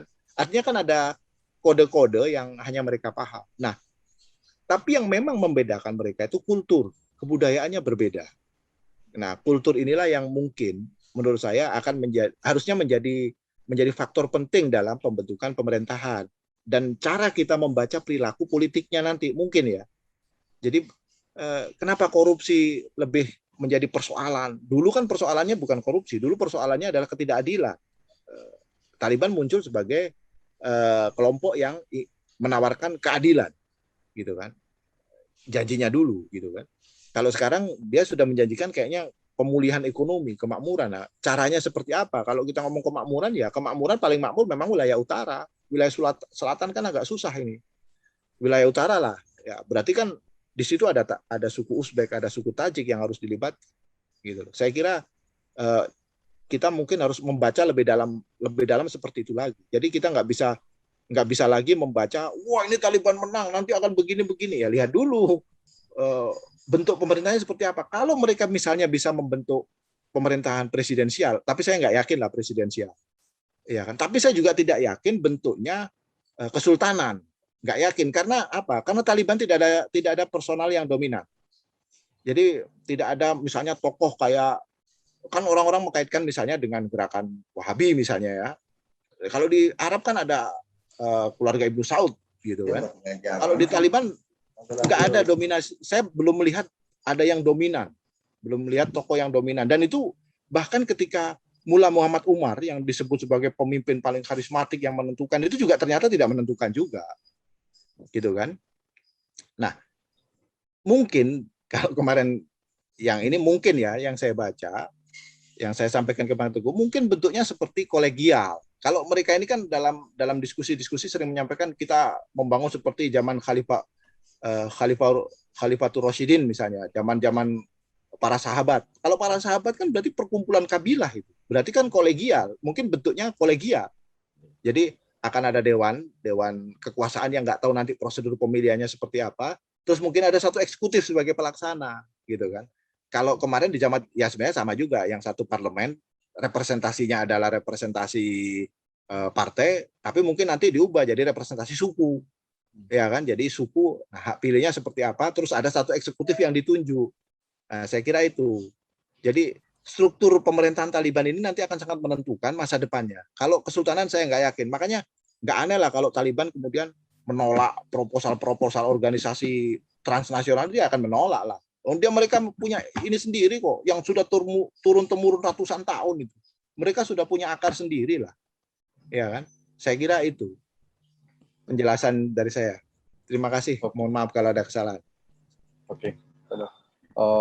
Kayaknya kita ke Bang Udin dulu ya. Ini Sekjen mau dari JMSI Aceh kayaknya mau buru-buru mau bertanya nih. Kita kasih kesempatan dulu. Silakan Bang Udin. Silakan Bang. Terima kasih Bung Iksan. Assalamualaikum warahmatullahi wabarakatuh. Selamat sore Bang Teguh dan dua narasumber lainnya. Saya hanya ingin menanyakan kepada narasumber bahwa kan di Afghanistan itu kan terdiri dari kabilah-kabilah. Ada Rabbani, Mujahidin, dan Haq Maitar. sebelum munculnya Taliban. Nah, apakah rekonsiliasi nanti yang digagas, karena rekonsiliasi ini penting untuk memastikan pemerintahan Afghanistan ke depan akan lebih langgeng. Mekanisme seperti apa yang harus dilakukan untuk mendorong rekonsiliasi dengan mengakomodir semua kepentingan kabilah-kabilah tadi? Mungkin apakah mekanisme Dewan Ulama, Supreme Leaders itu akan didorong? Itu satu. Lalu kemudian kira-kira dari sini siapa calon presiden yang paling ideal untuk memimpin Afghanistan pasca Taliban secara de facto menguasai Afghanistan, walaupun secara de jure belum. Nah, sistem pemerintahan seperti apa yang harus dianut oleh Afghanistan agar supaya legitimasi, terutama dunia Barat itu menjadi memberikan legitimasi terhadap pemerintahan Afghanistan ke depan. Karena kan kita tahu bahwa tentu dalam melakukan rekonsiliasi tidak hanya faksi-faksi yang ada di Taliban yang harus diakomodir, tetapi juga kabilah-kabilah lainnya, termasuk orang-orang yang selama ini didukung oleh Amerika misalnya, untuk memuaskan kepentingan Barat di sana, agar supaya legitimasi dari Barat itu juga didapatkan. Ini kan memang sangat kompleks. Itu pertama. Yang kedua, saya juga mendapat informasi bahwa calon kuat Presiden Afghanistan ke depan itu kan sangat dekat dengan Indonesia, dalam hal ini JK. Nah, seperti apa peran strategis Indonesia ke depan, baik dari sisi ekonomi, politik, dan lainnya. Bahkan sebelum mula-mula Taliban datang ke Indonesia itu kan delegasi Indonesia, ada tim kecil yang berangkat ke sana, bertemu dengan mula-mula, bahkan membangun dan menggagas lahirnya Islamic Center, dan sampai hari ini itu efektif. Saya pikir itu karena ada hal yang lain. Kalau sistem pemerintahan yang dibuat juga tidak memuaskan faksi-faksi yang ada di Taliban, maka Taliban sendiri tidak akan solid, maka akan terjadi perang saudara berkepanjangan di sana. Jadi sistem pemerintahan seperti apa sih yang bisa diterima oleh faksi-faksi yang ada di Taliban, yang bisa diterima oleh Barat, dan bisa diterima oleh kabilah-kabilah di luar Taliban. Terima kasih. Oke, terima kasih Bang Udin. Mungkin kita ke Ketum Teguh Sentosa untuk dua pertanyaan Bang Udin tadi. Pertama, bagaimana rekonsiliasi dan sistem apa yang paling tepat untuk dijalankan agar semua faksi dan kabilah-kabilah terakomodir. Yang pertama, yang kedua sikap Indonesia, karena kabarnya calon kuat presidennya juga punya hubungan khusus dengan Bapak Yusuf Kala. Kepada Ketum kita persilakan. Ya, jadi bagi yang baru hadir saya review sedikit saja. Tadi saya sudah sebutkan di bagian awal tentang setidaknya 4 kunci mengapa Blitzkrieg ala Taliban ini bisa berhasil.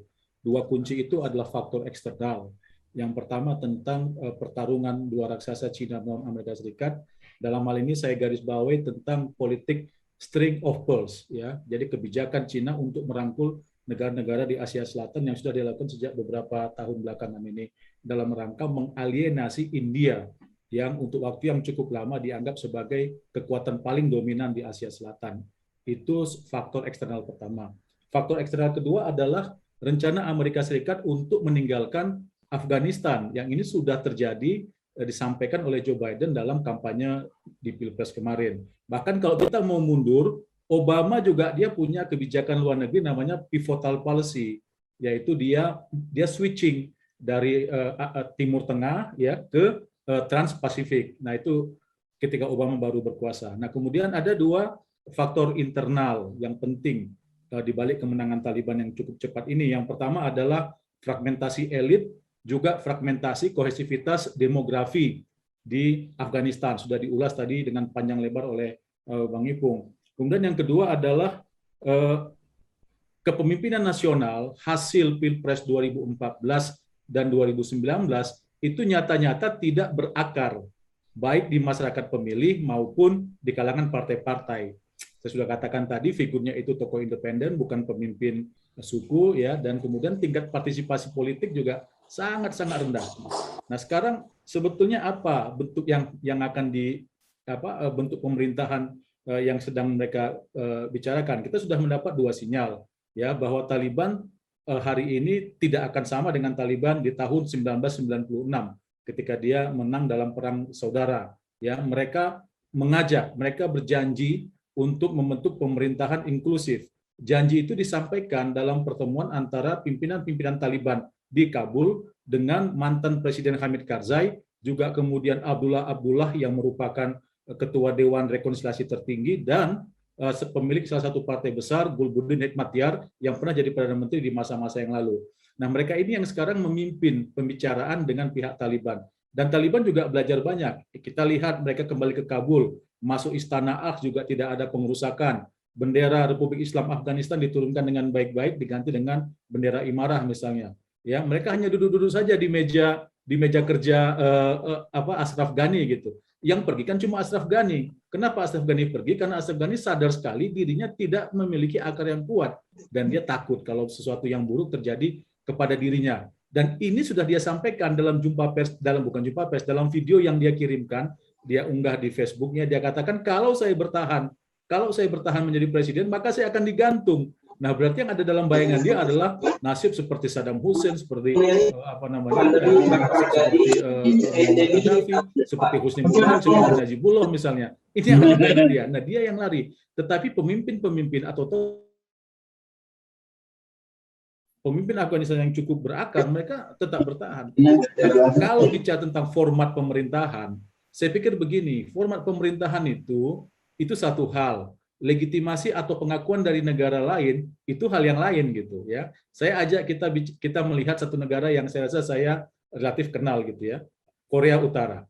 Korea Utara itu oke, dia negara satu partai ya. Orang sering salah mengatakan bahwa Kim Jong Un itu adalah presiden Korea Utara. Bukan, Kim Jong Un bukan presiden Korea Utara. Kim Jong Un adalah sekjen Partai Pekerja Korea.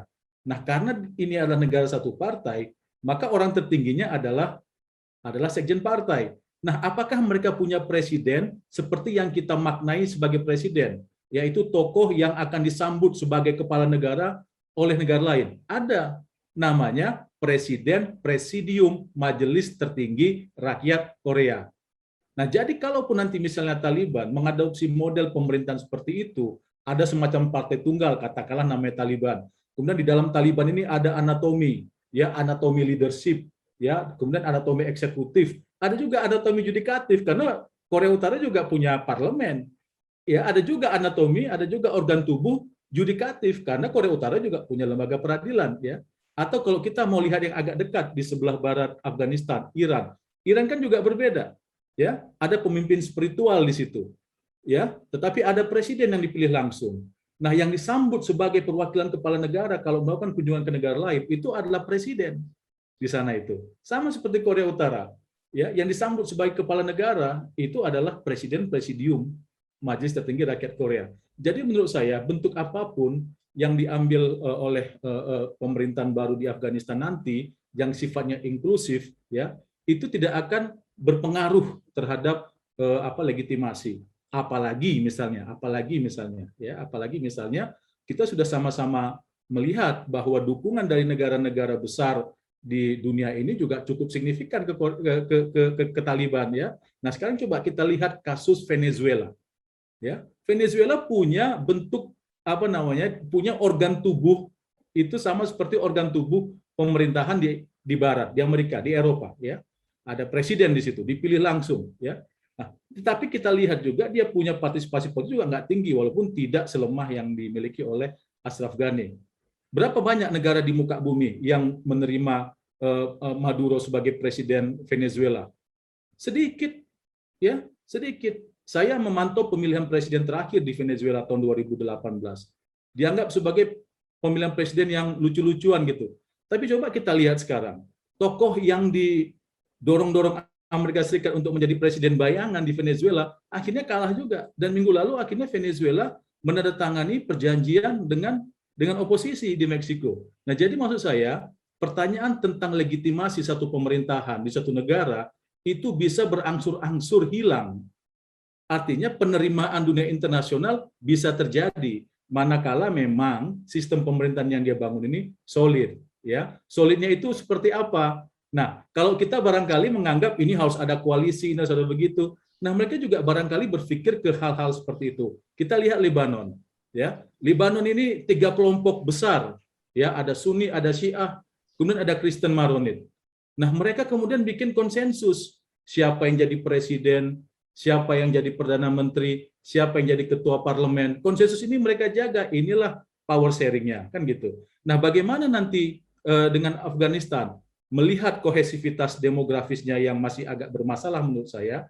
Jadi paling mungkin misalnya nanti mereka ini memiliki satu sistem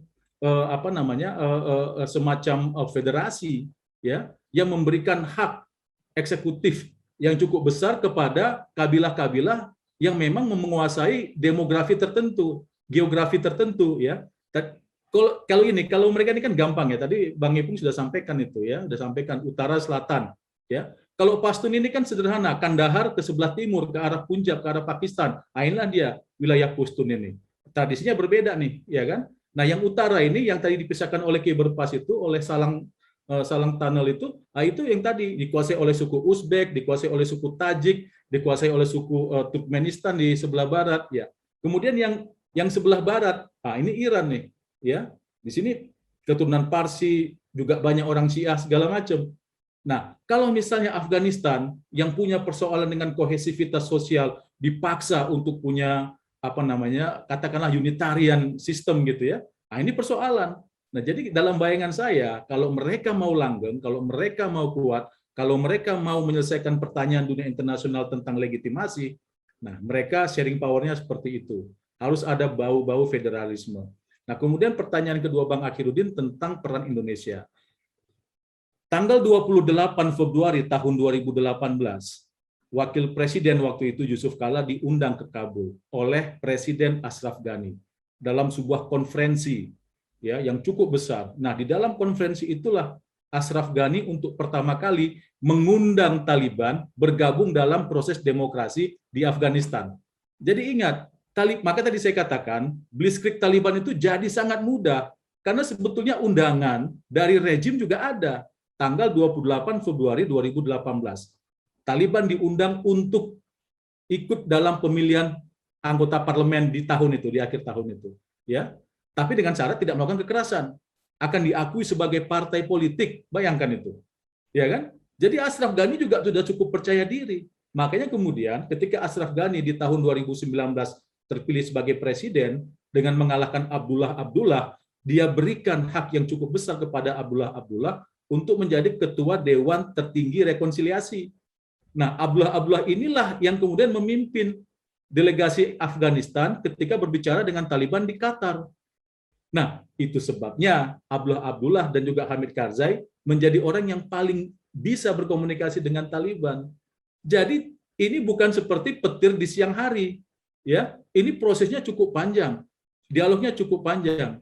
Nah, jadi seperti petir di siang hari karena barangkali kita kemarin sumpek sama PPKM, cari-cari isu lain, terus ada nih isu tanggal 15 Agustus. Ah, sudahlah kita ngomong aja semua rame-rame gitu. Ya kan? Kemudian kita utak-atik gatuk. Nah, tapi sebetulnya ini perjalanannya cukup terukur, ya kan? Cukup terukur. Makanya saya berani mengatakan Amerika Serikat tidak kalah.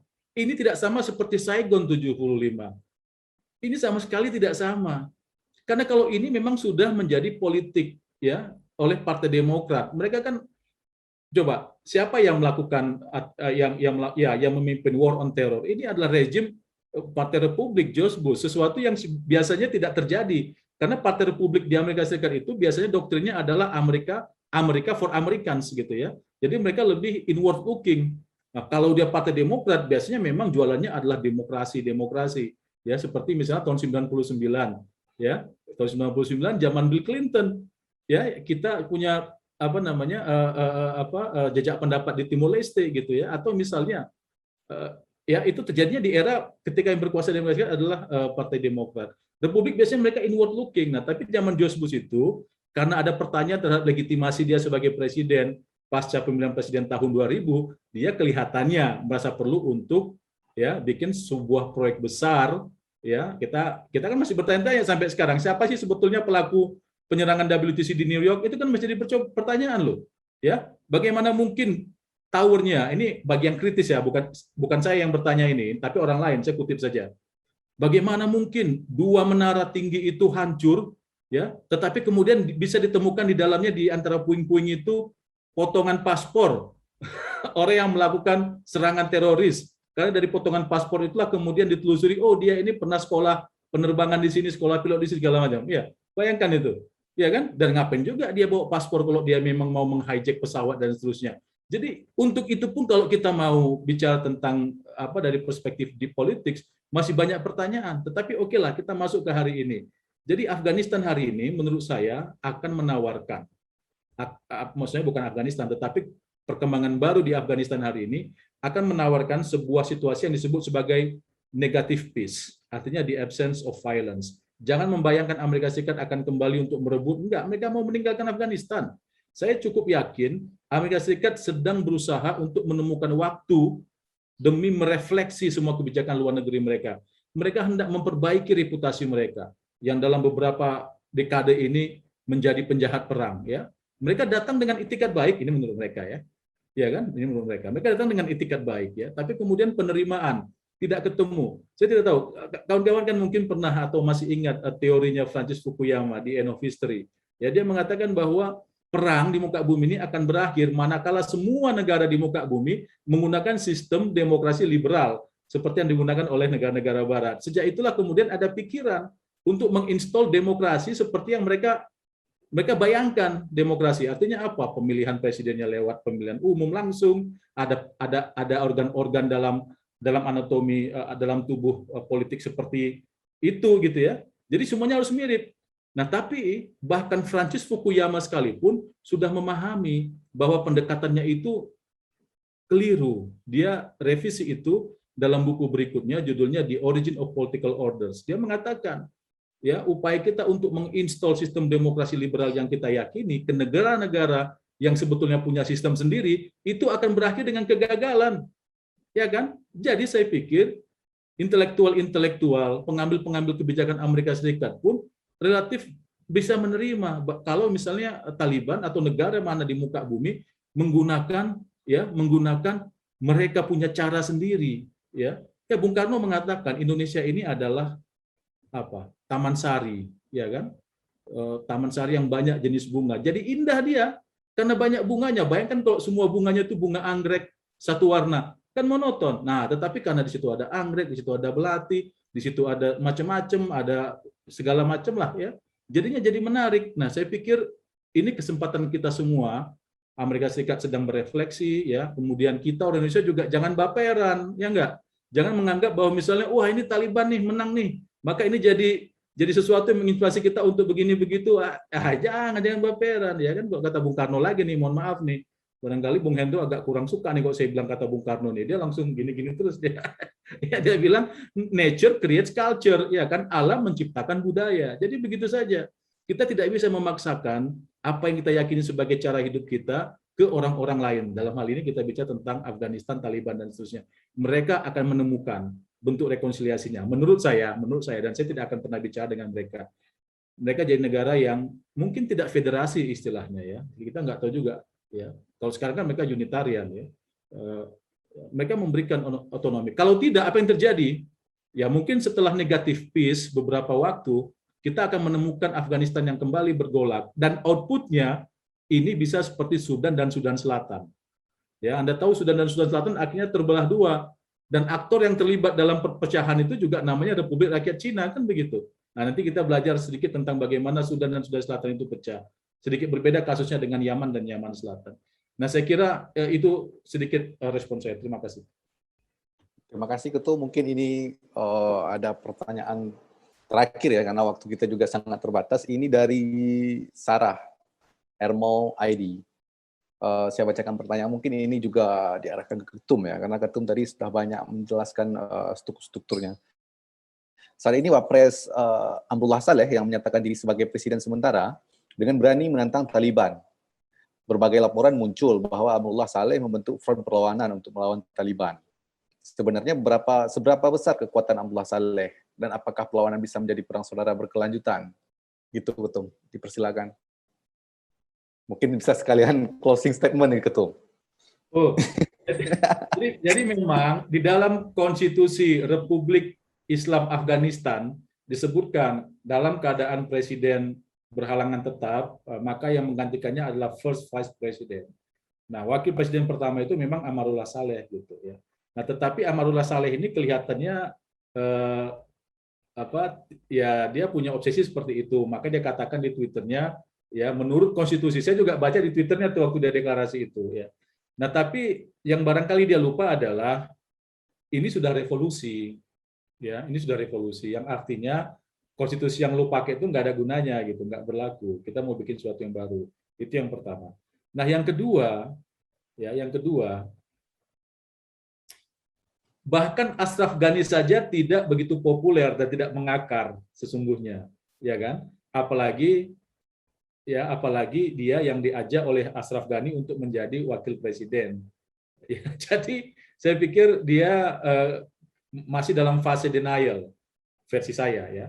Tapi mungkin bagi dia adalah lo nggak bisa gitu dong ya, menumbangkan satu. Jadi yang sekarang sedang revolusi ini kan bukan negaranya yang bubar ini, pemerintahannya bubar, perangkat-perangkatnya yang bubar ini, ya kan? Nah, Saleh belum bisa menerima itu.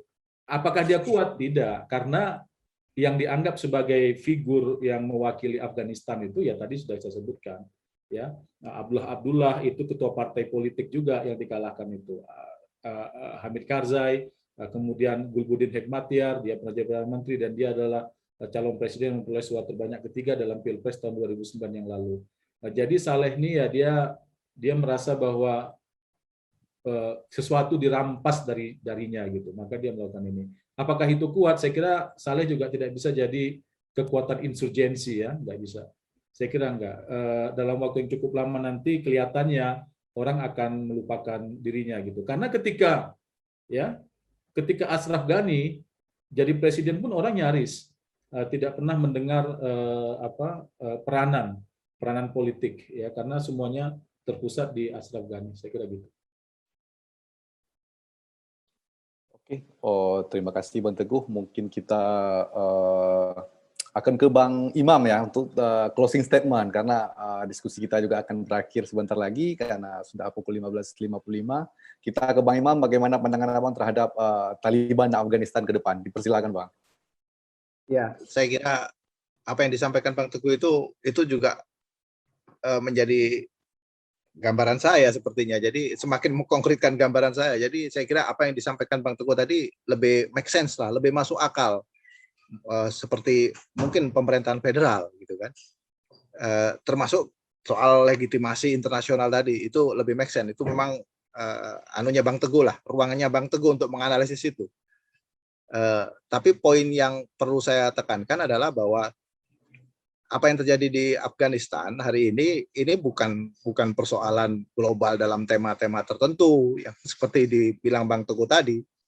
Ini persoalan dinamika dalam suatu negara gitu kan. Bahwa dulu Taliban jatuh itu karena memang ada intercept, kan ada masuknya, ada satu momentum yang melegitimasi Amerika masuk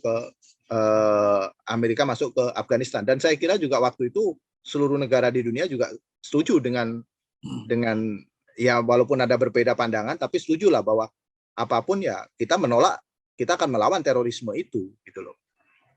Nah, apa yang disampaikan Bang Teguh itu lebih make sense, lebih masuk akal lah bahwa nanti akan mungkin berbentuk federal. Mungkin situasi paling buruk ya terbelah, ya kan? Situasi opsi terburuknya ya mungkin terbelah itu.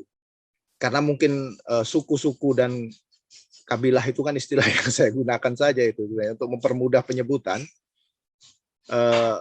Karena mungkin susahnya kekuasaan lokal itu disatukan, ya mungkin kalau mereka harus berbagi itu, kalau memang itu lebih masuk akal dan mereduksi kekerasan, mereduksi konflik bersenjata, ya itu lebih masuk akal. Pandangan Bang Teguh tadi menurut saya lebih masuk akal.